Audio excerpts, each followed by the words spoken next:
প্রাণপ্রিয় আমার চাকরি প্রত্যাশী ভাই ও বোনেরা, আশা করি আপনারা সকলেই ভালো আছেন, আমিও ভালো আছি।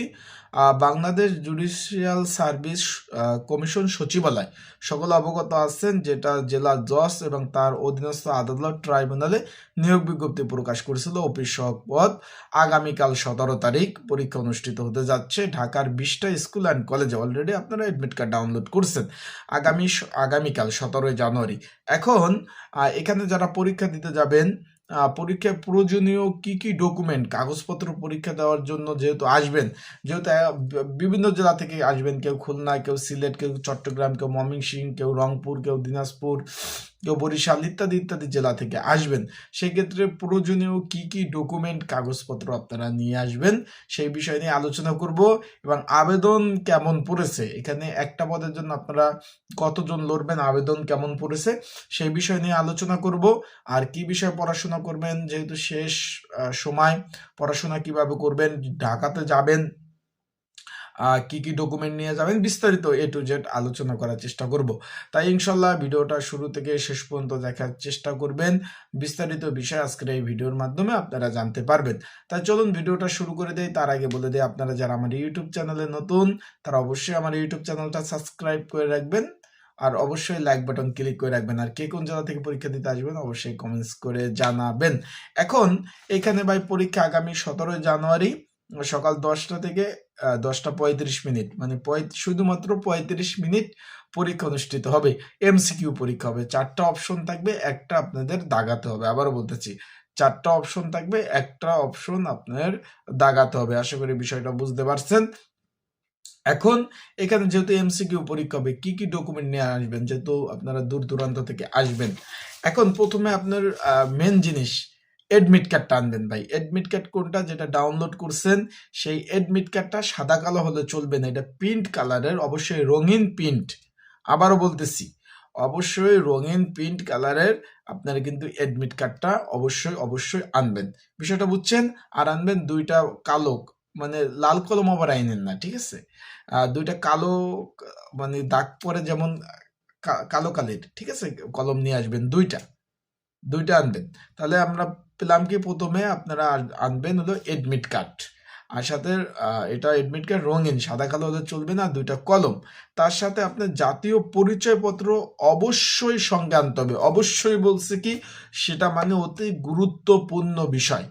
বিষয়টা আপনার বুঝছেন? তার সাথে এটা মানে গুরুত্বপূর্ণ বিষয়, অতি গুরুত্বপূর্ণ, মানে জাতীয় পরিচয়পত্র বা যেটা আপনার নাগরিক সনদপত্র বলে, ভোটার আইডি কার্ড, এটা কিন্তু অতি গুরুত্বপূর্ণ বিষয়, এটা কিন্তু সাথে আনতেই হবে। বিষয়টা ক্লিয়ার? আর কি কি নিতে হবে আর পরীক্ষার দিক নির্দেশনা, তার আগে বলে দেই, যেহেতু পরীক্ষা আগামীকাল, তাই যারা পরীক্ষার্থী রয়েছেন তাদের পরীক্ষার প্রিপারেশন প্রস্তুতিমূলক একটা সাজেশন রয়েছে।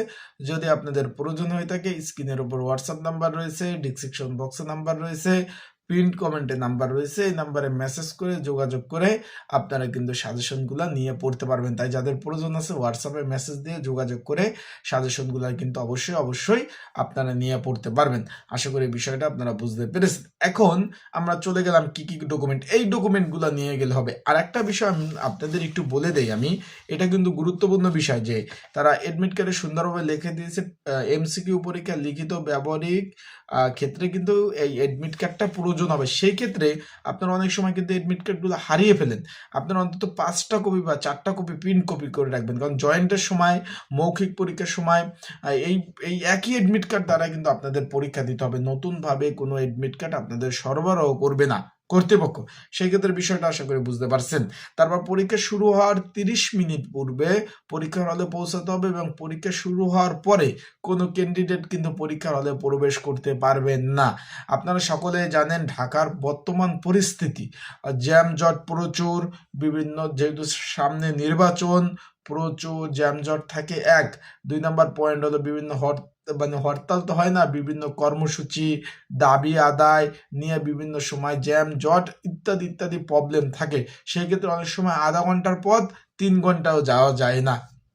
তাই তারা কিন্তু আগে বলে দিচ্ছে যে পরীক্ষা শুরু হওয়ার পরে কোনো ক্যান্ডিডেট বা পরীক্ষার্থী পরীক্ষার হলে কিন্তু প্রবেশ করতে পারবেন না। সেই ক্ষেত্রে অবশ্যই অবশ্যই কিন্তু আপনারা এই দিকটা একটু খেয়াল রাখবেন, এই দিকটা একটু খেয়াল রাখবেন।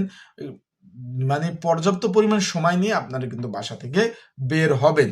তারপর তারা আর একটা জিনিস কিন্তু সুন্দরভাবে বলে দিয়েছে যে এখানে কিন্তু যেহেতু এমসিকিউ পরীক্ষা হবে আপনাদের আলাদা সেট কোড থাকবে, তারপর প্রশ্ন সেট কোড থাকবে, রোল নাম্বার সেট কোড থাকবে, আলাদা কোড থাকবে, এগুলো কিন্তু সুন্দরভাবে ভরাট করতে হবে। ওএমআর শিটগুলা যেগুলো থাকবে এগুলো সুন্দরভাবে কিন্তু আপনাদের ভরাট করতে হবে। এগুলো যদি আপনার মনে করেন আপনার জন্য কিন্তু একটাই বরাদ্দ থাকবে, আপনার যদি ভুল করেন আপনার জন্য কিন্তু নতুনভাবে আবার সরবরাহ করবে না, সেক্ষেত্রে কিন্তু এটা বাতিল বলে গণ্য হবে। তাই যারা পরীক্ষার্থী রয়েছেন এই দিকটা একটু আপনারা অবশ্যই খেয়াল রাখবেন। যেহেতু আধা ঘন্টা আগে প্রবেশ করবেন আপনাদের কিন্তু 15 মিনিট আগেই কিন্তু মানে আপনাদের দিয়ে দেবে, আপনার পরীক্ষার জন্য যে ওএমআর শিটটা দিয়ে দেবে, সেখানে আপনারা অবশ্যই যখন পূরণ করবেন একটু দেখে শুনে সুন্দরভাবে আপনারা চেষ্টা করবেন নির্ভুলভাবে, ভুল হইলে কিন্তু পরীক্ষা বাতিল বলে গণ্য হবে। বিষয়টা ক্লিয়ার। আর একটা বিষয় হলো ভাই আপনারা দূর দূরান্ত থেকে পরীক্ষা দিতে আসবেন, কেউ কুমিল্লা, কেউ চট্টগ্রাম, কেউ রংপুর, দিনাজপুর। এখানে কিন্তু তারা আর একটা জিনিস একটু বলে দিয়েছে সুন্দরভাবে যে এখানে পরীক্ষার জন্য কোনো প্রকার টিডি বিল প্রদান করা হবে না। টিডি বিল বিষয়টা বুঝছেন তো? টিডি বিল মানে যেহেতু সরকারি চাকরিতে টিডি বিল বোঝায় কি, আপনার আপনার ধরেন সরকারি চাকরি করেন, হলো সেক্ষেত্রে আপনাকে কোনো জায়গায় পাঠালো, কোথাও গেলেন, আপনার ট্রান্সফার হলো, হলো, কোথাও গেলেন, এইসব যাতায়াতের টিডি বিল বলা হয়। সেক্ষেত্রে টিডি বিল আপনি যে পরীক্ষা দিতে যাবেন, ঢাকা যাবেন আসবেন, সেক্ষেত্রে কিন্তু আপনাদের কোনো ধরনের টিডি বিল প্রদান করবে না। আবারও বলতেছি, সেই ক্ষেত্রে আপনারা এই দিকটা একটু নজর রাখবেন, খেয়াল রাখবেন যে যেহেতু টিডি বিল প্রদান করা হবে না, সেই ক্ষেত্রে আপনাদের নিজ খরচে কিন্তু পরীক্ষা দিতে মানে ঢাকা যাওয়া আসা ভাই 4 থেকে 5,000 টাকা খরচ। তাই আপনারা ভালোভাবে প্রিপারেশন নিয়ে পড়াশোনা করে তারপর পরীক্ষার হলে যাবেন।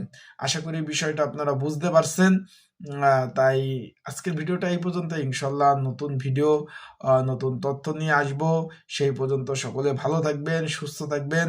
আপনাদের জন্য শুভকামনা রইল। আর যারা পরীক্ষার্থী রয়েছেন তারা অবশ্যই ভালো প্রিপারেশন যদি থাকে যাবেন, আবার প্রিপারেশন না থাকলে যাওয়া দরকার নেই। এটা হলো আমার কথা। এখন আপনাদের এটা হলো আমার ব্যক্তিগত বিষয়, ব্যক্তিগত মানে আমার বিষয়।